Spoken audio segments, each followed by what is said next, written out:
Hello guys, আজকে sunflower করে দেখাবো।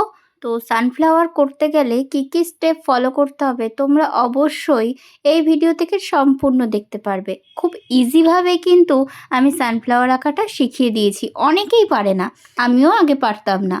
তো এইরকম ইজিভাবে যদি তোমরা শিখতে পারো তাহলে তোমাদের আর কোনো দিন অসুবিধা হবে না সানফ্লাওয়ার করার। তো অবশ্যই এই ভিডিওটা সম্পূর্ণ দেখো আর সম্পূর্ণ ইজিভাবেই শিখে নাও। আমি ফার্স্টে একটা বিগ রাউন্ড দিয়ে নিয়েছি, তারপরে স্মল রাউন্ড দিয়েছি। তো তারপরে ছোট্ট ছোট্ট রাউন্ডের পাশ দিয়ে একটা করে দাগ দিয়ে নিয়েছি, আর সেই দাগের পাশ দিয়ে কিন্তু আমি পাপড়িগুলো করে নিয়েছি।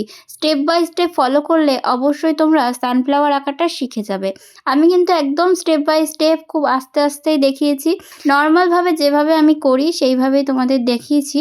আশা করছি তোমাদের কোনো অসুবিধা হবে না। ছোট্ট বাচ্চারাও খুব ইজিভাবে কিন্তু এই সানফ্লাওয়ার আঁকাটা শিখে যাবে। এর মধ্যে দ্বিধাবোধ থাকে, আমি হয়তো সানফ্লাওয়ারটা পারবো না বা আমি এটা পারি না, কিন্তু এমন কোনো ব্যাপার না। একবার যদি তোমরা রাউন্ডটা শিখে যাও, আমরা আঁকতে গেলে ফার্স্ট স্টেপ কিন্তু রাউন্ড দিয়ে শুরু করি।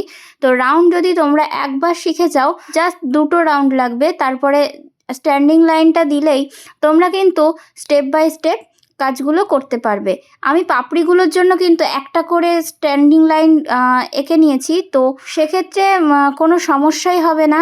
এরকম সহজ করেই তোমরা খুব শিখে যাবে। আমি আর্ট লাইনের পেন্সিলটা ব্যবহার করছি 12B পেন্সিল। তো তোমরাও আর্ট লাইনের পেন্সিলটা ব্যবহার করতে পারো, খুবই ইজি। তোমরা যেরকম হাত নাড়াবে সেই রকমই হয়ে যাবে। এত ইজিভাবে এই পেন্সিলটায় কাজ হয়, আমার ভালো লাগে বলেই তোমাদের বললাম। আর একটা আছে ক্যামেলের পেন্সিল, তো ওর থেকে আমার এটাই ইজি মনে হয়। যেরকম তুমি হাত নাড়াবে সেই রকমই হয়ে যাবে। খুবই সহজভাবেই এই পেন্সিলগুলো কাজ করা যায়। আর আমি এখানে যে সরু পেন্সিলটা ব্যবহার করেছি, এটা কিন্তু 4B পেন্সিল ব্যবহার করেছি। এটা হচ্ছে অপসরার পেন্সিল। তো অপসরার পেন্সিলগুলো জাস্ট আউটলাইনগুলো করার জন্য আমি ব্যবহার করেছি। আর যেটা 12B পেন্সিল এটা আমি ব্যবহার করছি, এটা কিন্তু আমি আর্ট লাইনেরটা ব্যবহার করেছি। খুবই ভালোভাবে এর কাজ হয়। আর দেখো কি সুন্দর শেড হয়, এর শেডগুলোই খুব ভালো হয়।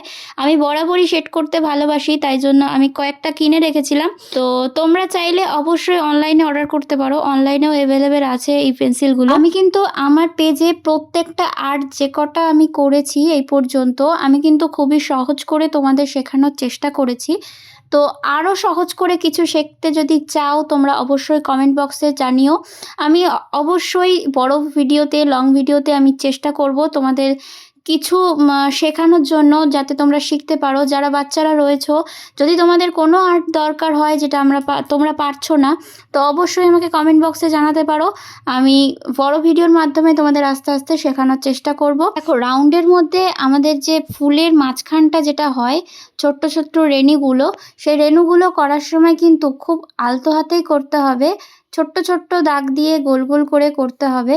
এত সুন্দরভাবে ফুটে ওঠে, সামনে থেকে কিন্তু আরও ভালো লাগছিল। জানি না এখানে কেমন লাগছে লাইটের জন্য। তো যদি ভালো লেগে থাকে অবশ্যই লাইক কমেন্ট করো আর পেজটিকে ফলো করে রেখো। সবাইকে অনেক ধন্যবাদ দেখার জন্য।